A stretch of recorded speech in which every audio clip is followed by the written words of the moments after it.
Glory to God. I stand here to say thank you to our Savior, a witness to the glory of the Almighty God who called us from outer darkness into His marvelous light. As you all know, I was tested COVID positive in the month of May and took my vaccination. One day after that, I had cold and cough, which increased. Then we thought that we should get tested. But to our surprise and to our shock, the whole family was tested COVID positive. My husband, my daughter, her mother-in-law, sister-in-law, husband, everyone in the family, my grandchildren too. But glory to God again that none of them had any severe symptoms except me. I went so bad to worse, and I needed hospitalization. Stayed in the hospital for 20 plus days, came back home, and in another 1 week, 10 days, my lungs were totally gone. They totally failed, and again I was rushed to the hospital. Again another 20 days in the hospital.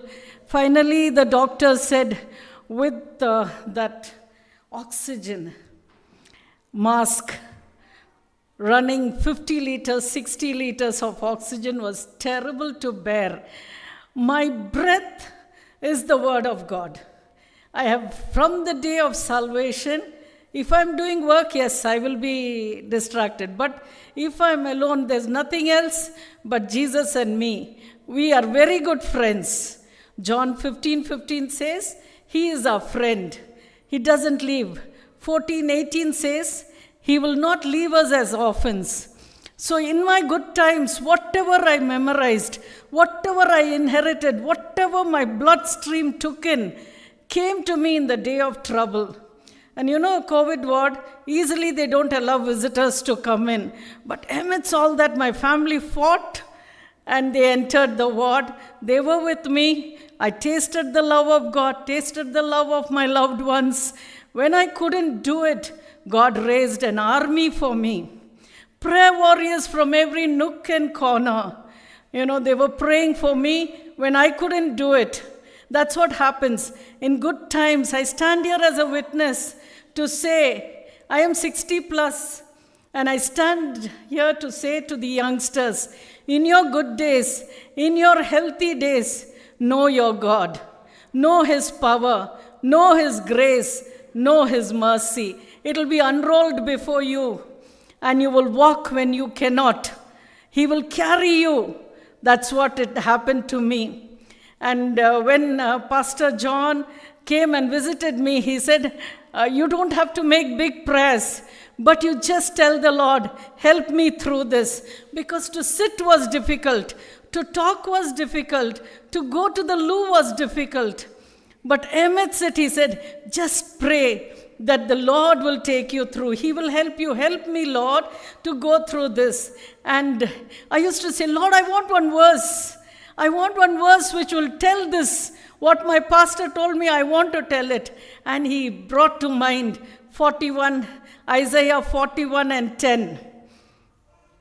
You know, such a beautiful verse. Fear not, I am with you. Who is this telling me, fear not, I am with you? The Creator God, the one who holds the foundations of this earth, the one who has breathed into us. If this breath stops, each one of us are nothing but that clay from where we were made. So it worked. It brought so much of life into me. Fear not, I am with you. Be not dismayed. I am your God. That was so much of power in me. I will strengthen you. I will help you. I will hold your right hand. I will hold you in the righteousness of my right hand. I went on with this verse. He said, pray for help. And I used to say, every time I couldn't, strengthen me, Lord. You are with me. You are my God. I used to keep telling that. And it went with the support of oxygen for nearly 4 to 5 months. Today I stand before you without it. Glory be to God.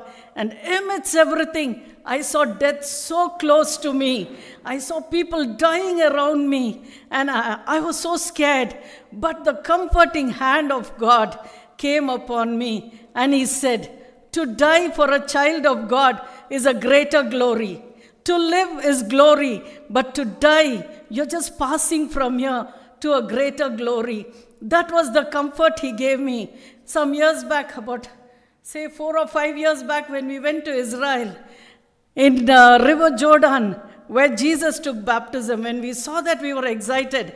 And Pastor offered, if you want to rededicate your baptism, we will have it here. So we agreed, and we took. That time he said, what can I pray for you? It just came out. I did not plan. I did not think about it. I did not pray about it. But it just came. Pray that I'll be a martyr for Jesus. And after that, he prayed. He said, Amma, are you sure that you want me to pray for this? I said, yes, Pastor. Then after that, I did not have concentrate on it, or I did not work on it. But when I saw death so close to me, I was shocked. That fear gripped me so much. I came to Jesus because of fear. He delivered me, but He was true to what He did to me. He did not let me consume in that fear, but He patted my head and He said, I am with you.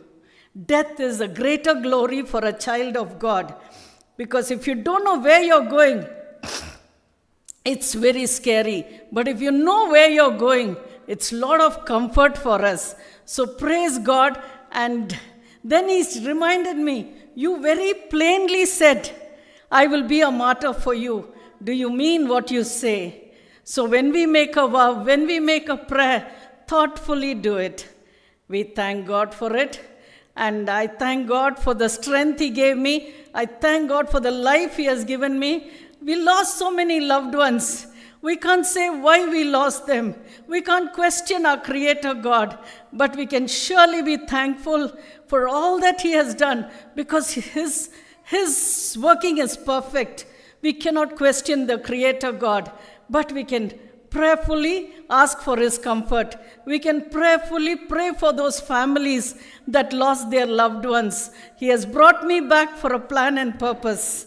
And I pray, all those who prayed for me, a big thank you to you, and thanks to my God for He brought me back. And glory be to God that His plan and purpose over my life, what He has brought me, let Him fulfill it. I commit my life once again, and to be a martyr for Christ will be meaningful in my life. Glory to God.